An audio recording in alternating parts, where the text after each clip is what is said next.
और जैसे ही जन्म हुआ ना भगवान का, भगवान सीधा मथुरा से वृंदावन की तरफ, गोकुल की तरफ चल पड़े। एक पल भी भगवान मथुरा में रुके नहीं। तो किसी ने कहा प्रभु थोड़ी देर मथुरा में रह लेते। भगवान ने कहा जहाँ कंस जैसे दुष्ट रहते हैं वहाँ मैं एक पल भी नहीं रहता। जहाँ यशोदा और नंद बाबा और भक्त रहते हैं मैं वहाँ जाकर के निवास करता हूँ। भगवान वहाँ रहते हैं जहाँ यशोदा और नंद बाबा जैसे प्रेमी लोग होते हैं, ग्वाल वाल गोपियाँ जैसे प्रेमी लोग होते हैं, वहाँ जाके मैं रहता हूँ। भगवान वहाँ है जहाँ प्रेम है। मथुरा में प्रेम नहीं था, मथुरा में कंस था और कंस किसी से प्रेम करता नहीं था, दुष्टता फैलाता था। और गोकुल में प्रेम था। तो जहाँ प्रेम होता है वहाँ भगवान होते हैं। पानी सब जगह बराबर बरसता है, पर बरसा हुआ पानी ठहरता कहाँ है, कहाँ रुकता है, कहाँ? जहाँ गहराई होती है। तालाब सिमटी सिमटी जल भरहि तालाबा। पानी बरसता तो पहाड़ों में भी है, पर पहाड़ों में पानी टिकता नहीं है, रुकता नहीं है। रुकता कहाँ है? जहाँ गहराई होती है। जैसे गहराई में पानी रुकता है उसी प्रकार प्रेम में परमात्मा रुकता है। जहाँ प्रेम की गहराई है वहाँ परमात्मा रूपी जल है, वहीं ईश्वर है जहाँ प्रेम है। इसलिए भगवान को पाना है तो प्रेम से शुरुआत करनी चाहिए। भगवान जब आए और सारे ब्रजवासी भगवान का, जब यशोदा ने लाला को जन्म दियो है यूं बधाई चलने लगी। सारे ब्रजवासी बधाई दे रहे हैं, यशोदा बधाई हो, नंद बाबा बधाई हो। सब दर्शन करवे की ताई आए, सब भगवान को दर्शन करवे लगे और सब भगवान को आशीर्वाद देवे लगे। मैया तेरे लाला को जन्म भयो है, बधाई हो मैया, बधाई हो। बुढ़ापे में तैने रबड़ी सी रात में लड़ुआ सुलाला जायो है, मैया बधाई हो। सब बधाई दे रहे हैं, भगवानों को आशीर्वाद दे रहे हैं, है ना। भगवान की जय जयकार कर रहे हैं। अब भगवान का उत्सव चल रहा है। कोई भगवान को आशीर्वाद दे रहा है, कोई यशोदा मैया की बलैया ले रहा है, नजर उतार रहा है। कोई सखी तो जाके नंद बाबा से कहती है बाबा मोको बधाई ना देवे गो।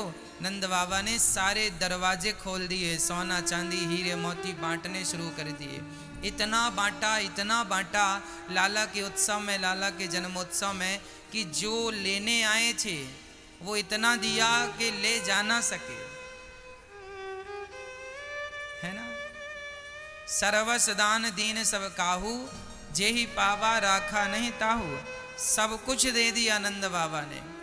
पर जब सब कुछ ले लिया ब्रजवासियों ने, कोई ने हीरा भर लिए, किसी ने सोने से पोटरी भर ली, किसी ने पैसों से पोटरियां भर ली, किसी ने वस्त्रों से पोटरियां भर ली। जब सब कुछ मिल गया तो ब्रजवासियों ने बात करी कि क्यों भैया ये बताओ, क्या हम यहाँ नंद जी के आंगन में क्या हम सोना समेटने आए हैं? क्या हम हीरे मोती समेटने आए हैं? जिसे देखने आए थे उसे तो हमने देखा नहीं। एक काम करो, चलो पहले उसे भी देख लेते हैं जिसे देखने आए थे। सारे ब्रजवासी अपना सोना चांदी रख करके, और जब नंद आंगन में आए और पालने में जब श्याम सुंदर का दर्शन किया, और जो टुकुर टुकुर भगवान ने देखा, प्यारी सी सांवली सी सूरज जब देखी, जो ब्रजवासी देखता, जो सखी देखती, देखती ही रह जाती। अरे लाख बच्चे देखे हैं सुंदर से सुंदर, लेकिन इतना सुंदर बच्चा कहीं नहीं देखा, कभी नहीं देखा। क्योंकि आज जगत का पालनहार तमद्भुतम बालक मम्बुजे क्षणम, आज स्वयं भगवान ही बालक बन के आए हैं। कोई सामान्य बालक इतना सुंदर होता है, तो भगवान जब बालक बन के आएंगे तो वह कितने सुंदर होंगे। सबकी नजर टिक गई, एक की नजर हटने को तैयार नहीं। सब टुकुर टुकुर भगवान को देखते जा रहे हैं और भगवान को हृदयांगम करते जा रहे हैं। सोना चांदी हीरा मोती जो लिया था सब भूल गया और बस भगवान को देखते जा रहे हैं, देखते जा रहे हैं, है ना। किसे देख रहे हैं? भगवान को। भगवान के सिवा कुछ किसी को देखना ही नहीं है कुछ। भगवान ही सुंदर है। भगवान जितना सुंदर कोई नहीं। इसलिए सबसे सुंदर भगवान है, जो देखता है देखता रह जाता है। नंद बाबा बोले ब्रजवासियों से, भैया बधाई में और कुछ चाहिए आपको? तो नंद बाबा से ब्रजवासियों ने कहा कि बाबा जब भी हम तेरे घर आवे तो हमें लाला को दर्शन कराए दे, यही सबसे बड़ी बधाई है, हमें और कछु ना चाहिए। मोको और कछु ना चाहिए, बस राधा कृष्ण मिले दे। मोको और कछु ना चाहिए, बस राधा कृष्ण मिले दे। हमें और कुछ नहीं चाहिए, फिर क्या चाहिए? केवल कृष्ण चाहिए, केवल कृष्ण, केवल भगवान। अब भगवान का उत्सव चालू था, चारों तरफ आनंद की लहर थी। अभी क्या हुआ कि उत्सव चल ही रहा था कि कंस घबराया। कंस इसलिए घबराया क्योंकि कंस के यहाँ जब उसने देवकी के 8वें गर्भ को पत्थर पर पटकना चाहा तो वह कन्या हाथ से छूटकर आकाश में चली गई। अरे कंस, तू हमें क्या मारेगा? तुझे मारने वाला तो प्रकट हो गया है। अब कंस चिंतित हो गया, लगता है मैं मर जाऊंगा। तब कंस ने मीटिंग करी, सारे राक्षसों को बुला के बोले क्या करें? तब पूतना मौसी बोली कि जितने बच्चे पैदा हुए हैं सबको मार डालो, यही समाधान है। कंस बोले यदि बच्चों को मार देंगे तो सारे लोग नाराज हो जाएंगे, प्रजा हमसे नाराज हो जाएगी। पूतना बोली हमारे पास ऐसा उपाय है कि प्रजा आपसे नाराज होगी ही नहीं। कैसे? बोले हम अपने स्तनों में जहर भर लेंगे और जा जा के सारे बच्चों को पिला देंगे, सारे बच्चे मर जाएंगे। पूतना चल पड़ी, चली पूतना अपने स्तनों में जहर भर के पूतना मारने के लिए चली। चलते चलते चलते चलते पूतना जब गोकुल पहुंची तो यहाँ नंदोत्सव चल रहा था। माँ यशोदा लाला को स्नान करा के पालने पर लिटाकर आंखों में काजल लगा करके और बड़े प्रेम से भगवान श्री कृष्ण का श्रृंगार कर रही थी माँ। तभी पूतना मौसी आ गई। पूतना राक्षसी थी परंतु आज सज धज के बड़ी सुंदर बन ठन करके आई है, बड़ी सुंदर। अच्छा, पूतना क्या करने आई है? पूतना बच्चों को मारना चाहती थी, सिर्फ मारने का ही उसका काम था। वो कुछ नहीं करती थी इसके सिवा, मारती थी बस। तो भगवान श्री कृष्ण के आंगन में पहुंच गई। अच्छा, माँ यशोदा से कहती है सुनो यशोदा, मोकू पहचानती हो? यशोदा बोली बहन मैं तो ना जानूं। अरे मोकू ना जाने, मैं मथुरा से आई हूं, पंडितानी हूं। अच्छा, तो का करना चाहे बहन? अरे तो को पतो ना है बहन, मैं जा बच्चे को दूध पिवा दूं, वो बच्चा अमर है जाए, कभी मरे ना। मेरे तो बड़े तपस्या है मेरे पति और मेरी। अच्छा, तो यशोदा बोली मेरे लाला को भी दूध पिलाई देता, अमर है जाए हमारो छोरा। अच्छा ठीक है, कहाँ है तेरो लाला? आ बहन, ले जाके आंगन में खड़ा कर दिया। और जैसी भगवान श्री कृष्ण की नजर पूतना पर पड़ी तो पूतना को देखते ही भगवान ने अपने आंखों को मूंद लिया, नेत्र बंद कर लिए। तो भक्तों ने भगवान से कहा प्रभु आपने पूतना को देखकर नेत्र क्यों बंद कर लिए? भगवान बोले यह हमें मारने आई है और हम तो तारना जानते हैं। मानव आंख बंद करके भगवान देख रहे हैं कि पूतना तो बहुत बड़ी पापनी है, बच्चों को मारती है, पर इसने जीवन में जरूर कोई ना कोई पुण्य तो किया ही होगा। भगवान कभी पाप नहीं देखते, भगवान तो अपने भक्त का कोई ना कोई पुण्य देखते हैं और उस पुण्य के बल पर तार देते हैं। इसलिए पूतना के पापों को ना देखकर कहा कोई भी पुण्य किया होगा उस पुण्य के बल पर मैं इसे भवसागर से पार लगा दूंगा। इसलिए तो भक्त कहते हैं ना, भक्त कहते हैं कि प्रभु तारा है सारा जमाना, जो आदत तुम्हारी तो सूनी ही रहती, अदालत तुम्हारी कृपा की न हो।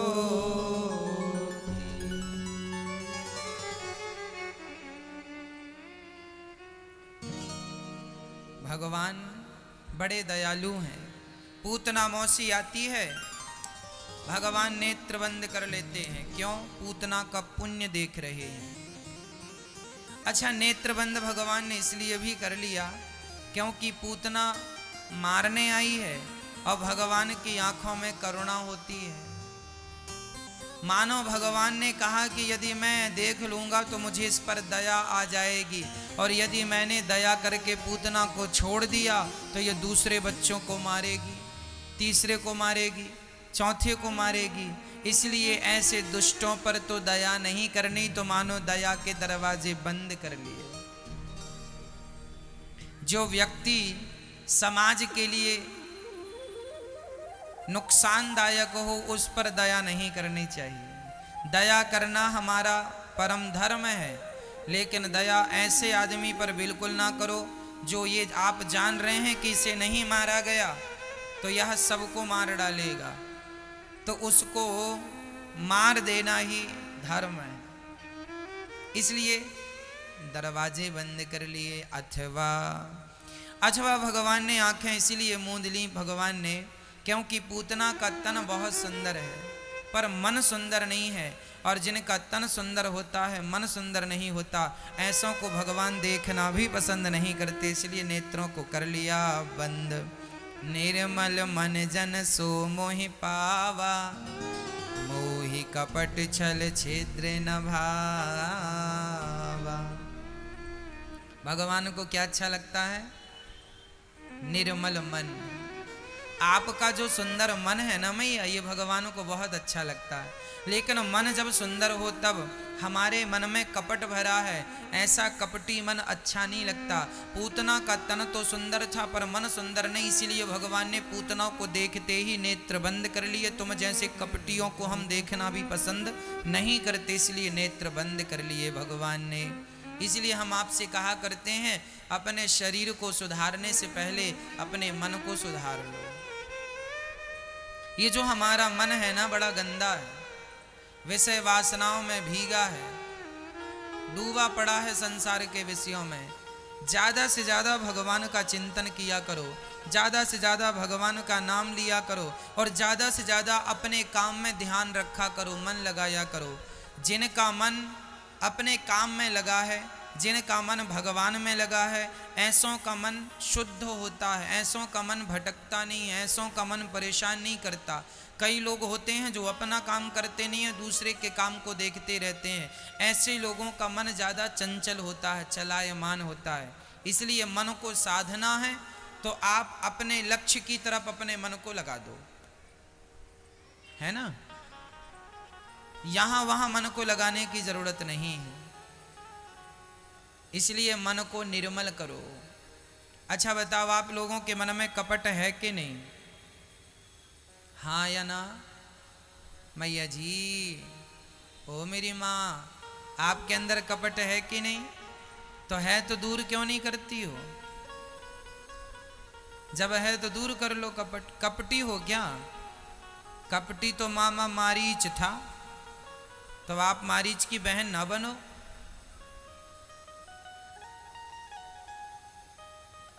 कपटी ना बनो।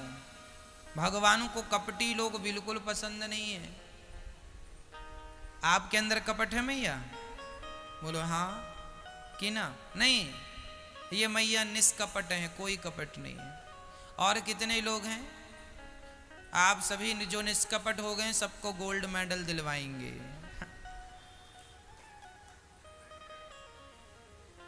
हाँ, हम निष्कपट हो गए आप लोग। ये कपट क्या है? आप लोग गंगा जी गए कि नहीं? कभी गंगा स्नान किया कि नहीं किया? गए? अच्छा, अब की बार गंगा जी जाना मैया तो अपने घर से गंदा पानी, नाली का पानी सीसी में भर के ले जाना, और जितने दिन रुकना गंगा जी में, सो सीसी को गंगा जी में डाल देना। 2 दिन 4 दिन 4 दिन तक गंगा जी में वह सीसी पड़ी रहने देना। जब आना तो लेकर आना, आकर के फिर ढक्कन खोल के सबको पिलाओ, गंगा जल पियो। कोई पिएगा? क्यों नहीं पिएगा? वह सीसी 4 दिन से गंगा में डूबी रही, क्या वह शुद्ध नहीं हुई? बोलो, हम प्रश्न कर रहे हैं आपसे, क्या वह शुद्ध नहीं हुई? नहीं हुई। क्यों नहीं हुई? क्यों नहीं हुई? क्योंकि गंगा का जल उसके भीतर गया ही नहीं। ढक्कन लगा था, अंदर गंदा पानी था, वो गंदा का गंदा ही रहा। 4 दिन तक डूबी रही पर कोई शुद्धि नहीं हुई। यदि शीशी में गंदा पानी गंदा ही रहा तो उसको गंगा में डूबने से कोई अर्थ निकला? बोलो मेरी माँ, नहीं ना। तुम भी तो ऐसी डूबती हो गंगा में। तुम्हारे भीतर भी जैसा पहले था, गंगा नहाने के बाद भी वैसे ही कचरा भरा पड़ा है। क्या धोया तुमने? गंगा नहाने से पहले भी तुम कपट करती थी, गंगा नहाने के बाद भी करती हो। गंगा नहाने के पहले भी तुम झूठ बोलते थे, गंगा नहाने के बाद भी झूठ बोल रहे हो। जब आप इतना कपट पाप पहले करते थे और वह गंगा नहाने के बाद भी कर रहे हैं, तो आपकी हालत भी उसी सीसी की तरह है। जैसे वह 4 दिन डूबने पर भी शुद्ध नहीं हुई, ऐसे तुम 100 डुबकियां लगा लो फिर भी शुद्ध नहीं होगे, क्योंकि पानी ऊपर से तो निकल गया, अंदर जैसा का तैसा ही रहा, जैसा था वैसा ही है। तो फिर गंगा स्नान का अर्थ क्या है? इसलिए कहते हैं, गंगा में जाकर बंदे तन की तू मैल धोता, गंगा में जाकर बंदे तन की तू मैल धोता, जो मन की मैल न धोई, जो मन की मैल न धोई, गंगा गया तो क्या हुआ।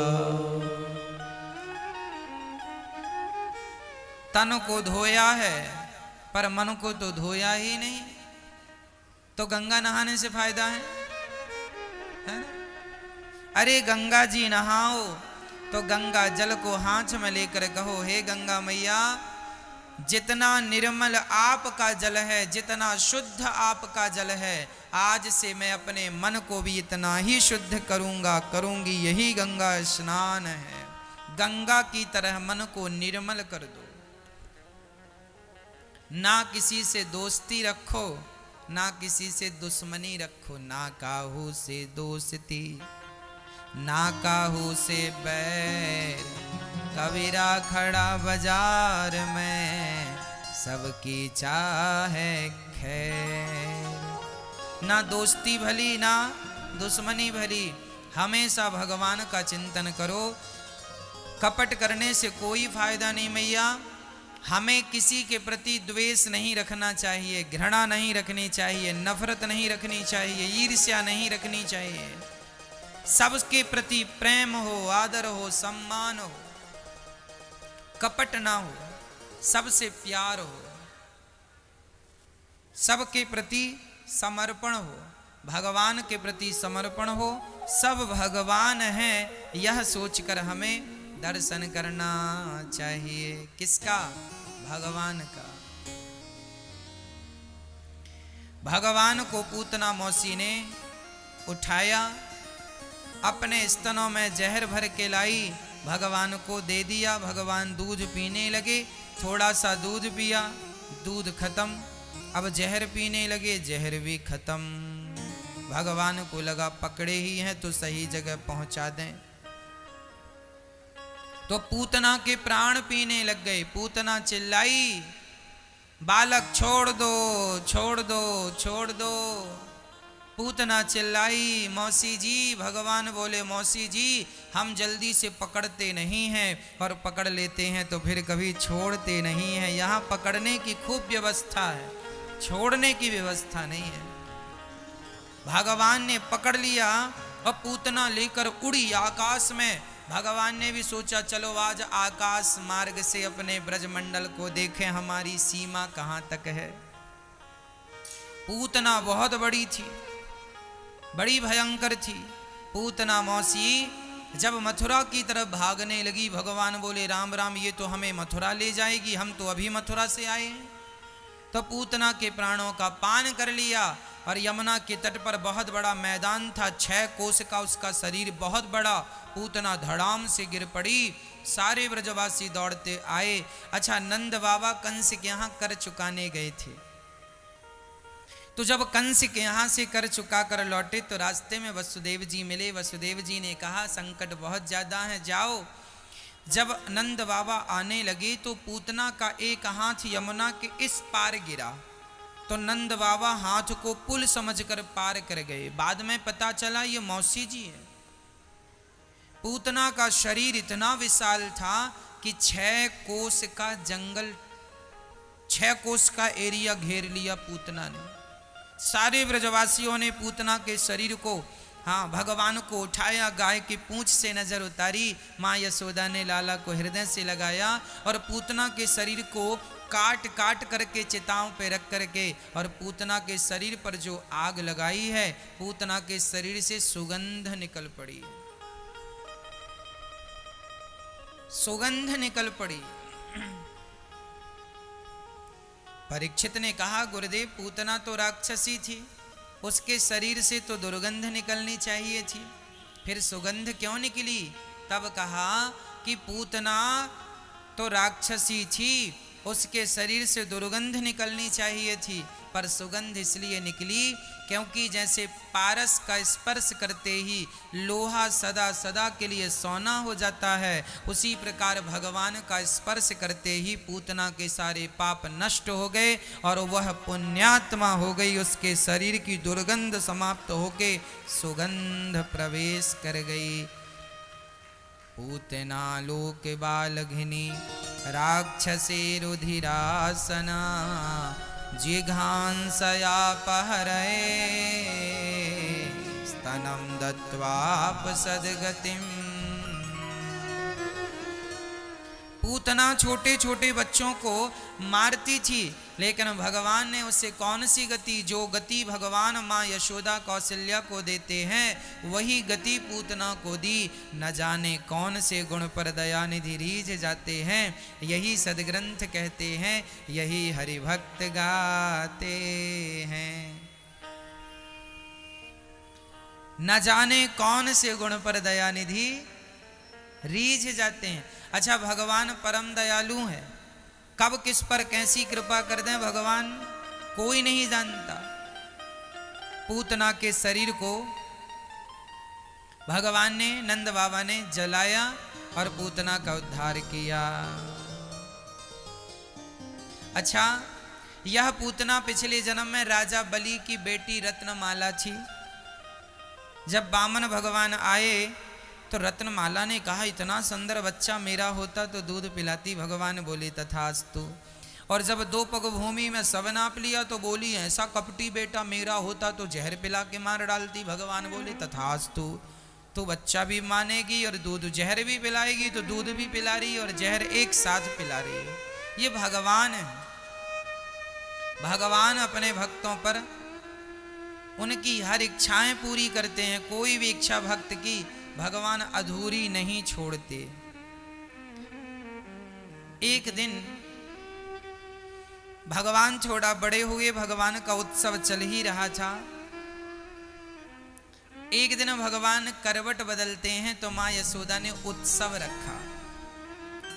अभी ना भगवान को लेकर बगीचे में गई, छकड़े के नीचे, छकड़ा मतलब बैलगाड़ी, बैलगाड़ी के नीचे भगवान को सुला दिया माँ ने और सबको, ब्राह्मणों को, संतों को भोजन कराने लगी। तब तक कंस ने एक राक्षस को भेज दिया, नाम था शकटासुर। शकटासुर आया और छकड़े के ऊपर आकर बैठ गया। भगवान की जब आंख खुली तो भगवान जब देखते हैं कि मुझे नीचे कर दिया, गाड़ी ऊपर है और भगवान नीचे है, भगवान रोने लगे, पर मैया सुनी नहीं। भगवान ने देखा कि सकटासुर बैठा है मारने। अच्छा, सकटासुर गाड़ी को ज्यों भगवान के ऊपर ले जाने लगा, भगवान ने गाड़ी पर एक पादप प्रहार, चरणों का प्रहार किया। गाड़ी गोल गोल घूमती घूमती ऊपर गई और धड़ाम से नीचे आकर गिर गई। सारे लोग स्तब्ध रह गए। दौड़कर मैया आई, लाला को चोट तो ना लगी, उठाकर हृदय से लगाया, सकटासुर का उद्धार कर दिया। बोलिए भक्त वत्सल भगवान की। अच्छा, गलती क्या हो गई कि माँ यशोदा ने गाड़ी के नीचे भगवान को कर दिया और गाड़ी के ऊपर सामान भर दिया। क्या अर्थ है? कई बार हम लोग भी भगवान को नीचे कर देते हैं, पीछे कर देते हैं, अपने आप को आगे। गाड़ी ऊपर थी, भगवान नीचे थे। कई बार आप लोग भी भगवान को पीछे छोड़ देते हैं, आप आगे निकल जाते हैं। आप ये कहते हैं मैंने मेहनत की है तो मुझे सफलताएं मिली हैं। हमें कभी ये नहीं कहना चाहिए कि हमारी मेहनत से हमें सफलताएं मिली हैं। हमेशा यही कहना चाहिए कि हमारी सफलता हमारी मेहनत से नहीं, हमारे भगवान की कृपा से हमें मिली है। यह ईश्वर की कृपा है, हमारी मेहनत नहीं है। देखो, मेहनत करने वाले लोग तो बहुत होते हैं, सारे लोग थोड़ी सफल होते हैं। इसलिए हम जिस परमात्मा को पकड़ने आए हैं, जिस परमात्मा को पाने आए हैं, हम उनसे आगे निकल जाएंगे तो उन्हें कैसे पकड़ेंगे? इसलिए हम उनसे पीछे रहें।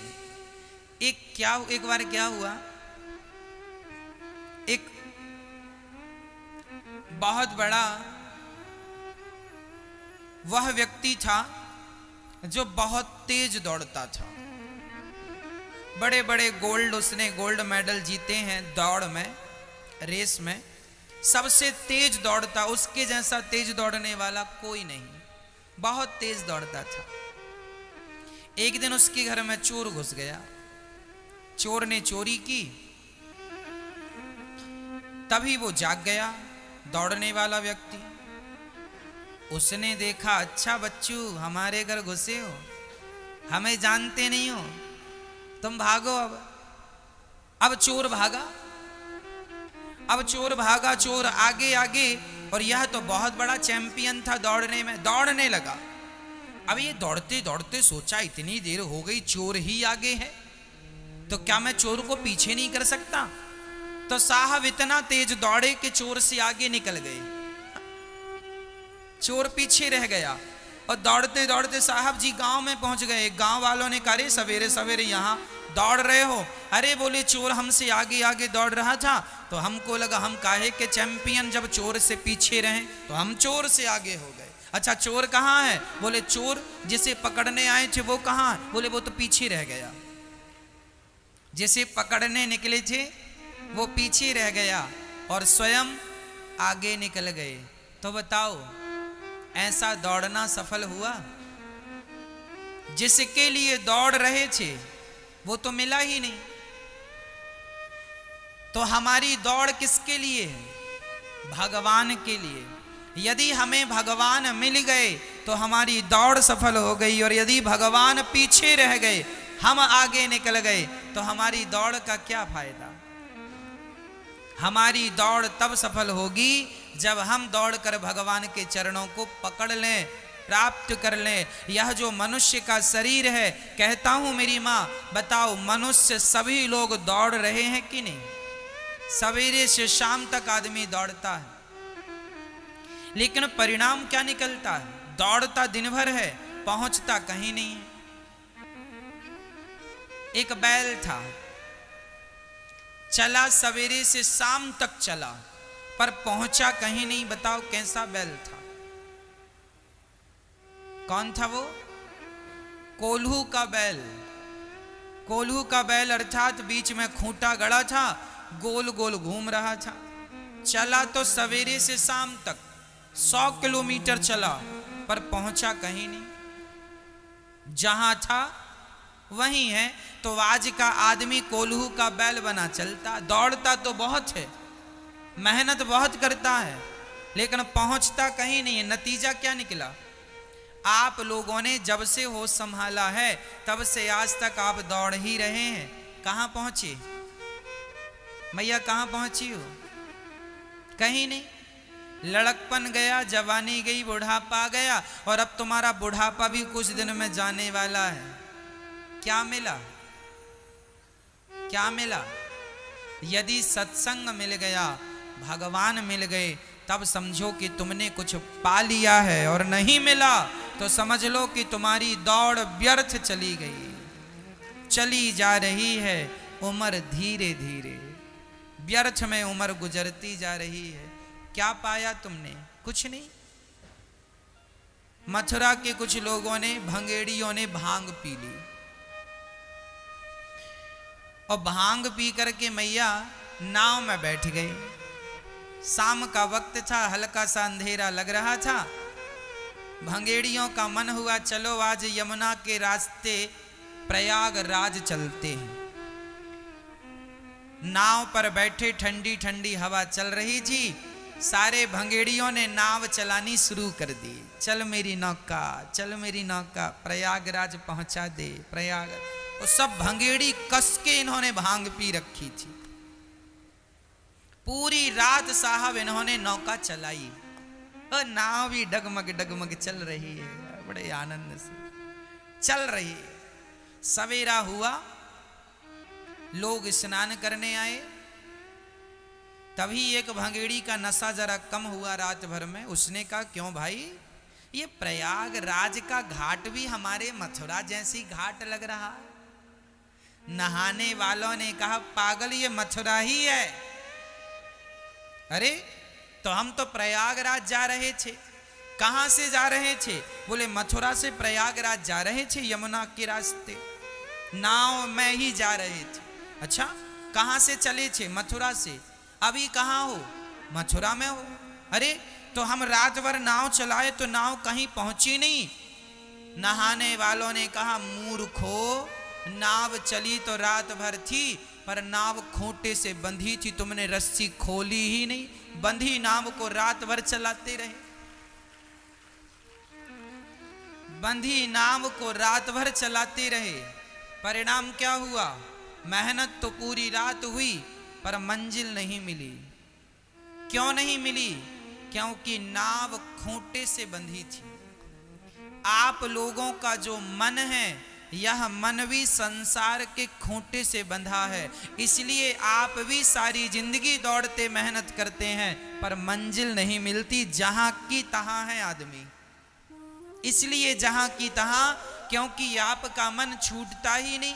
अभी आप लोग सत्संग में आई हो, कथा सुन रही हो, अच्छा लग रहा है, लेकिन घर जाके फिर वही, मेरा बेटा, मेरी बेटी, मेरा नाती, मेरा पोता, मेरा झुमका, मेरी झुमकी, मेरा हार, मेरा ये। हाँ, एक मैया 3.5 घंटे कथा सुनी और बाहर खड़ी होके रो रही थी। हमने पूछा मैया काहे रो रही हो? महाराज कल ही चप्पल खरीदी थी, आज चोरी हो गई। 3.5 घंटे कथा सुनी है मैया। भगवान के लिए इतना नहीं रोई जितना चप्पल के लिए रो रही है। इसीलिए इन्हें चप्पल तो मिल जाती हैं, पर भगवान नहीं मिलते, क्योंकि भगवान के लिए आंसू ही नहीं है। तो ये कथा सुनने वाले लोग ऐसे हैं, तो सोचो बिना कथा सुनने वाले लोग कैसे होंगे? कैसे होंगे? अब बताओ, ये वही लोग तो हैं जो रात भर नौका चली, पर पहुंचे कहां? कथा सुनने के पहले भी चप्पल के लिए रो रहे थे, कथा सुनने के बाद भी ये कहीं नहीं पहुंचे। दौड़े बराबर, पहुंचे कहीं नहीं। नतीजा कुछ नहीं निकला, परिणाम कुछ नहीं। कथा सुन के भी तुम्हारे अंदर यदि त्याग नहीं आया, ज्ञान नहीं आया, भक्ति नहीं जागी, भगवान से प्रेम नहीं जागा, तो कथा सुनना सफल हुआ? आप लोग वृंदावन आए हैं, यदि वृंदावन में आकर भी भगवान की अनुभूति नहीं हुई, भगवान के लिए 2 आंसू नहीं आए, तो क्या आप अपने आप से पूछिए, क्या ये वृंदावन में आना सफल हुआ? मेरी माँ भगवान का दर्शन जब किया करो तो आंखों से आंसू आने चाहिए, है ना। जब तक आंखों में आंसू ना हो तब तक ये पता नहीं चलता कि हमारा प्रेम कितना है। और मैं आपको यह तो प्रामाणिकता से कह सकता हूं कि वही व्यक्ति प्रेमी है जिनकी आंखें छलकती हैं। आंखों में यदि नमी है, आंखों में यदि अश्रु है, तो वह आंसू ही आपके प्रेम का प्रमाण पत्र है। जब भी बिहारी जी का दर्शन किया करो तो बड़ी श्रद्धा से उन्हें देखकर आंखों में आंसू जरूर आना चाहिए। ये वृंदावन की धरती में पांव रखते ही आंखें सजल हो जानी चाहिए कि हम भगवान के घर आ गए हैं और यहाँ हमें भगवान जरूर मिलेंगे। और भगवान जब बिहारी जी का दर्शन करने जाओ तो उनकी आंखों को देखकर आंखें ऐसी मिलाओ कि आपकी आंखों में आंसू आ जाएं। अच्छा एक बात बताओ, आपके पिताजी आपको बरसों बाद मिले हों तो आप अपने पिता को देखकर रोएंगे कि नहीं?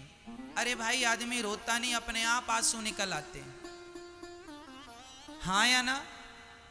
एक माँ अपने बेटे को बरसों बाद मिल रही हो तो दोनों एक दूसरे को गले लगाकर रोने लग जाते हैं, अपने आप अनायास। यही प्रेम है, हाँ या ना।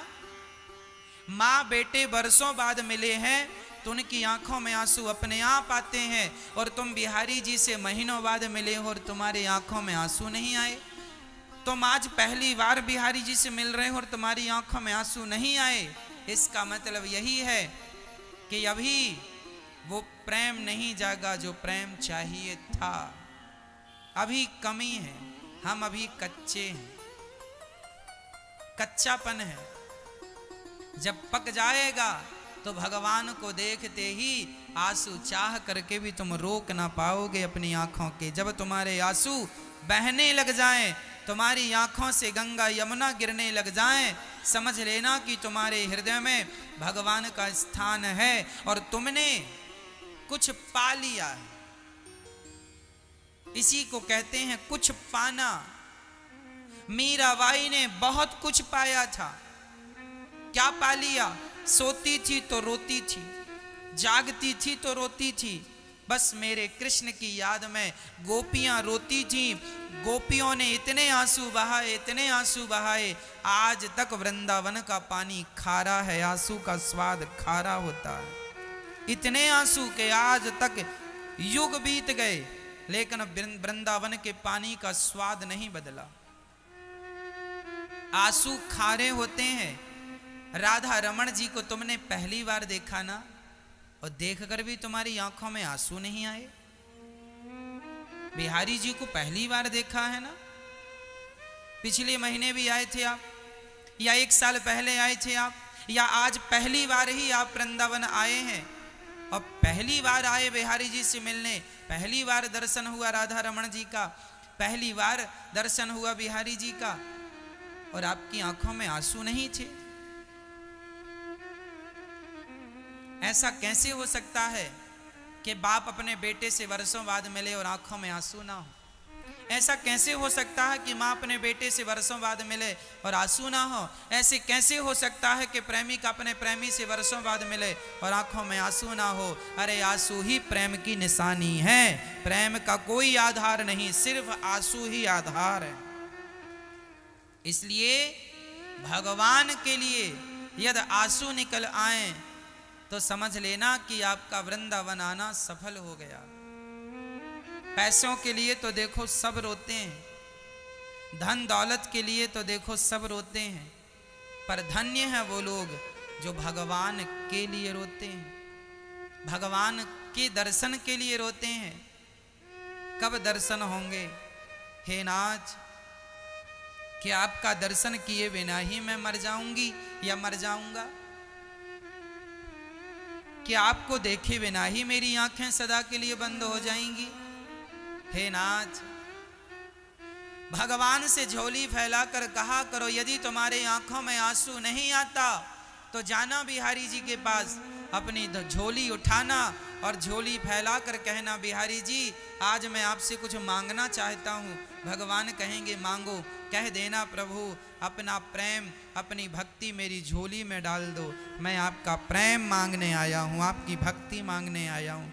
जो प्रेम गोपियाँ करती थीं वह प्रेम मेरी झोली में डाल दीजिए, मैं प्रेम करना चाहता हूँ, मैं आपसे प्रेम करना चाहता हूँ, मेरी झोली में भक्ति डाल दीजिए।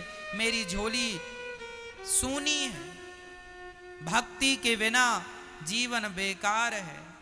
सारी रात नाव चली, भंगेड़ियों ने नाव चलाई पर कहीं नहीं पहुंची, क्योंकि खूंटे से रस्सी बंधी थी। हमारा मन भी संसार के खूंटे से बंधा है। पुत्र में मन लगा है, पुत्री में मन लगा है, पत्नी और पति में मन लगा है। जब यहां से मन हटे तब तो भगवान में मन लगे, अब यहां से मन हटता ही नहीं तो भगवान में लगता ही नहीं।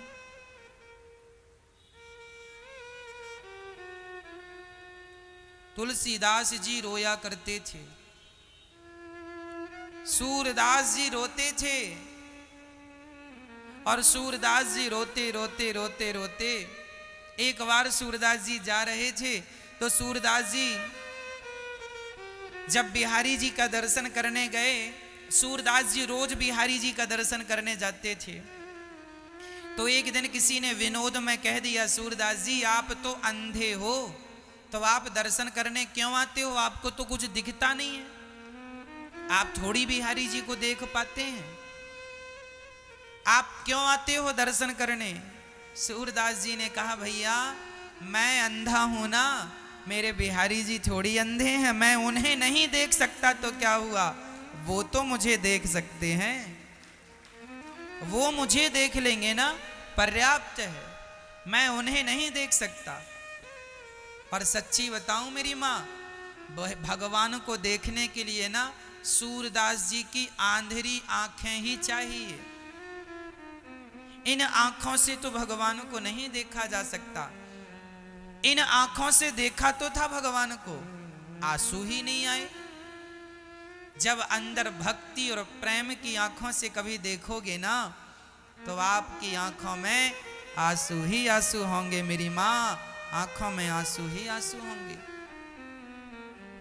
इसलिए जो अंदर की आंखें हैं भक्ति की, ज्ञान की, वैराग्य की, प्रेम की, उन प्रेम की दृष्टि से, प्रेम की आंखों से भगवान को देखा करो, और भगवान को देखकर कहा करो कि नाथ मैं आपको कभी भूलूं नहीं, मेरा आपके सिवा इस धरती में संसार में कोई नहीं है, मेरा आपके सिवा कोई सहारा नहीं है। हे नाथ मैं आपकी हूँ, मैं आपका हूँ, ऐसी प्रार्थना करनी चाहिए। यही प्रेम है। मन को जितने जल्दी हो सके संसार के खूंटे से निकाल दो, हटा दो, और मन को भगवान में लगा दो। काम करते हुए भगवान का चिंतन करते रहो। सकटासुर को भगवान ने मार गिराया, इसके बाद तृणावर्त आया, भगवान ने तृणावर्त को मार गिराया, बवंडर के रूप में आया था, तृणावर्त को मार गिराया। एक दिन क्या हुआ, माँ यशोदा का भगवान स्तन पान कर रहे थे, दूध पी रहे थे, और आज भगवान की लीला जानते हो क्या हुई। आज भगवान ने माँ यशोदा को गोद में लेटकर दूध पी रहे थे, माँ दूध पिला रही थी। तभी क्या हुआ कि भगवान ने दूध तो पी लिया, दूध तो पी लिया, पेट भर गया, दूध भी नहीं पी रहे हैं और माँ के स्तनों को अपने मुंह में दबाए हुए हैं। माँ कहती है लाला छोड़, कन्हैया इशारे से कहते दूध भी नहीं पी रहे हैं और छोड़ भी नहीं रहे हैं। और कभी भगवान अपना हाथ उठा के माँ की बिंदियां निकालते हैं, अपने माथे पे लगा लेते हैं, मैया फिर लाला के माथे से निकाल के अपने माथे पे लगाती है। कभी भगवान माँ की नाक पकड़ के हिलाने लगते हैं, कभी माँ के कान के झुमके पकड़ के हिलाने लगते हैं। माँ कहती है लाला चल अब मैं काम करूंगी।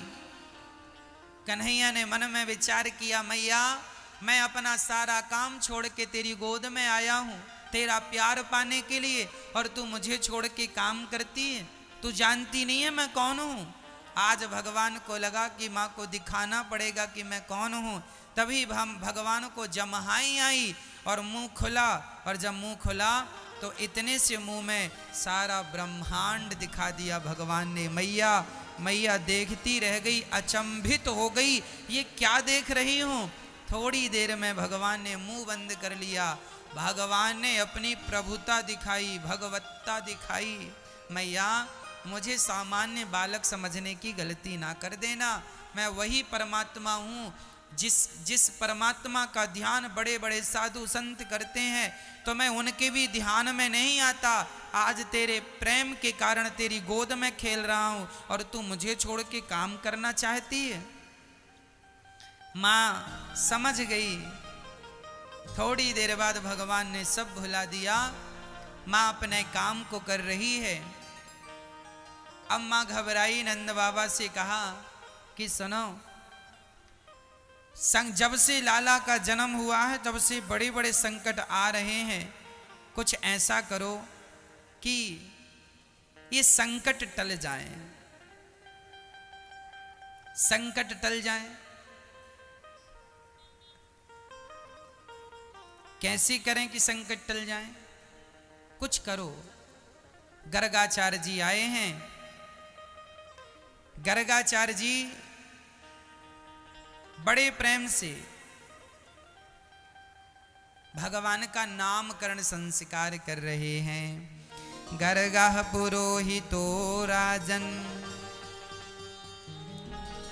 यदो नाम सुमहातपा प्रजम जगाम नंदस्य वसुदेव प्रचोदितः।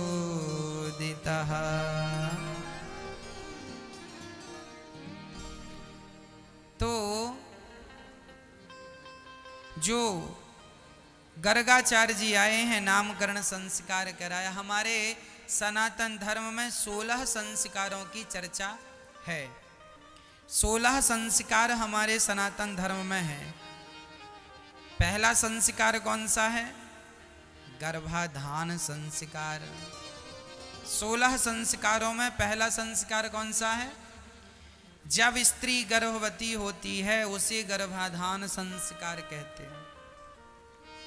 दूसरा पुंसवन संस्कार, तीसरा सीमंतोन्नयन संस्कार, चौथा जात कर्म संस्कार, पांचवा नामकरण संस्कार, छठवा अन्नप्राश संस्कार। जब अन्न खिलाते हैं, बच्चा 6 महीने का हो जाता, खीर चटाते हैं, वह अन्नप्राश।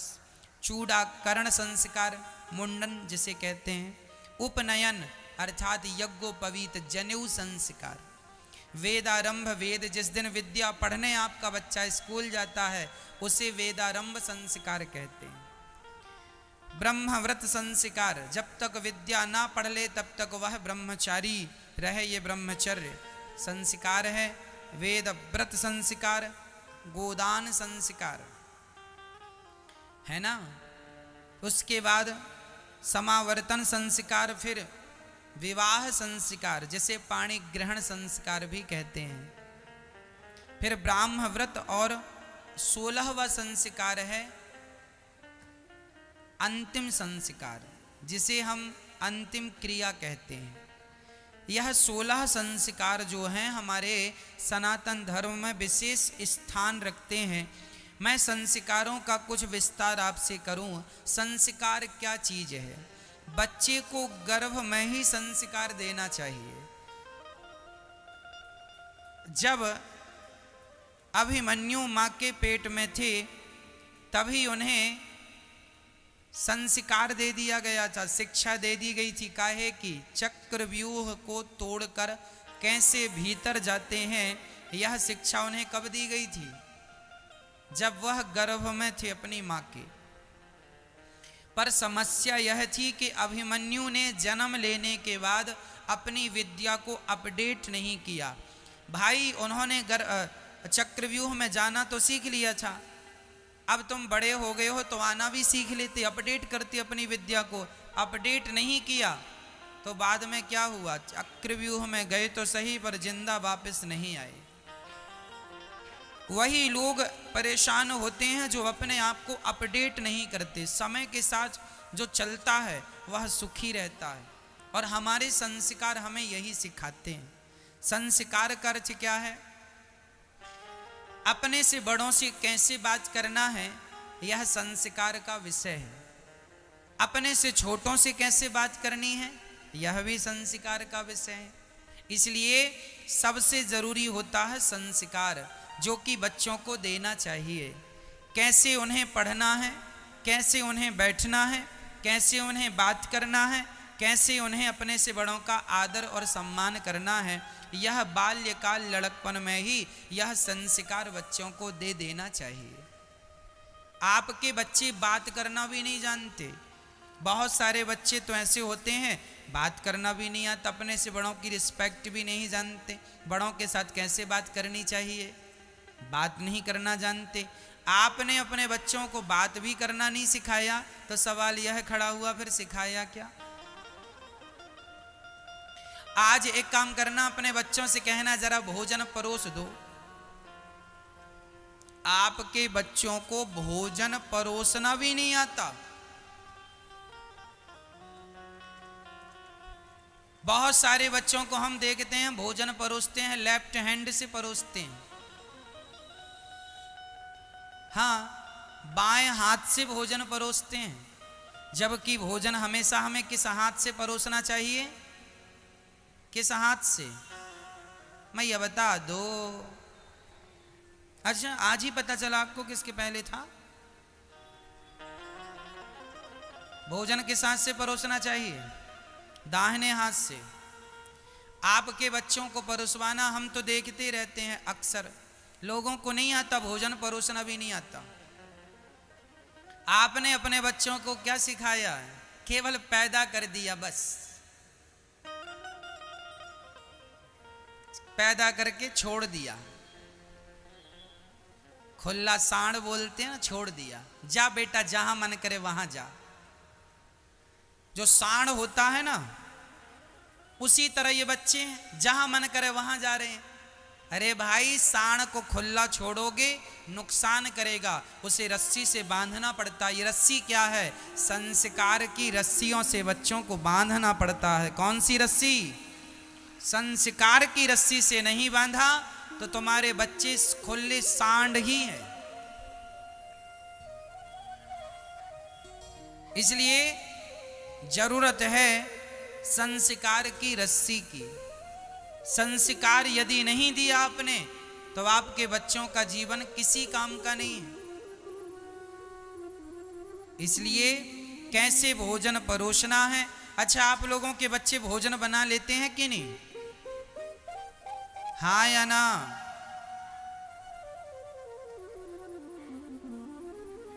क्या बना लेते हैं? कल को आपके बच्चों को किसी जगह अकेले रहना पड़ जाए और ऐसी सिचुएशन आ जाए कि उन्हें ही बनाकर खाना है, तो भूखे मर जाएंगे तुम्हारे बच्चे। क्या सिखाया तुमने अपने बच्चों को? अपना पेट भर सकें, 2 रोटी बना के खा सकें, इतना तो सिखा दो। नहीं सिखाए तो तुम माँ बाप ही तुम्हारी गलती है। और एक बात और कान खोल के सुन लेना, यदि तुम्हारा बच्चा पानी में डूब के मर जाता है तो उसकी हत्या माँ बाप के सिर पे ही लगती है। क्यों सिर पे लगती है? पानी में डूबने से कोई नहीं मरता, तैरना ना सीखने के कारण लोग मरते हैं। तुमने अपने बच्चों को तैरना भी नहीं सिखाया। क्यों नहीं सिखाया? पानी तो सब जगह रहता है, कहीं पांव फिसल गया तो मर जाएगा। क्यों नहीं सिखाया? मम्मी बनी घूमती हो, तैरना तक तो सिखाया नहीं तुमने। पापा बने घूमते हो, तैरना तक तो सिखाया नहीं। मर जाएगा पानी में डूब के तो हत्या तुम पे लगेगी, तुम्हारे बच्चे की। मजाक नहीं कर रहा हूं, शास्त्रोक्त बात है। बच्चे पानी में डूब के मरे तो उससे उसकी हत्या उनके माँ बाप को लगती है। क्यों लगती है? क्यों नहीं सिखाया? पानी में तैरना बच्चों को सिखाइए।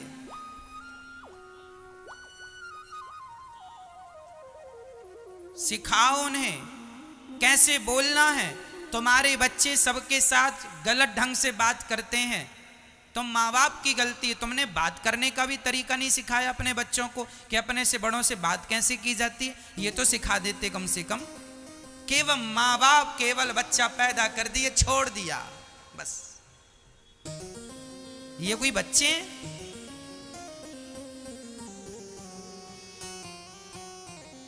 क्या सिखाया तुमने अपने बच्चों को? बड़ों का आदर करना है। अरे और तो ठीक है, बड़े तुम्हारे बच्चों को तुम्हारे माँ बाप के पांव पड़ना भी नहीं जानते ये बच्चे। आजकल के बच्चे तो अपने माँ के भी पांव नहीं पड़ते, घुटनों के पांव पड़ते, घुटनों के छू लेते। ये तुम्हारे बच्चों की गलती नहीं है, तुम्हारी गलती है। और कल इसी का दंड तुम्हें मिलेगा। जब तुम्हारी संतान तुम्हें गिलास भर पानी नहीं देगी, तब पता चलेगा कि तुमने कितनी बड़ी गलती की है।